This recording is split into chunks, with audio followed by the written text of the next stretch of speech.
ગીરગઢડાના Chikhalkuba Tulsishyam road પર વરસાદ વરસતાની મોજ માણતું સી યુગલ. તુલસીશ્યામ ચિખલકુબા રોડ પર ઝરમર વરસાદમાં સી યુગલ મુખ્ય રોડ પર આવી ચડતા ત્યાંથી પસાર થતા વાહનોના પૈડા થંભી ગયા હતા.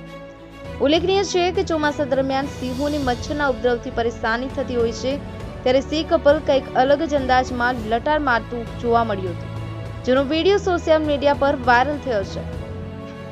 બ્યુરો રિપોર્ટ, ગિરનાર અવાજ ન્યૂઝ, ગીરગઢડા.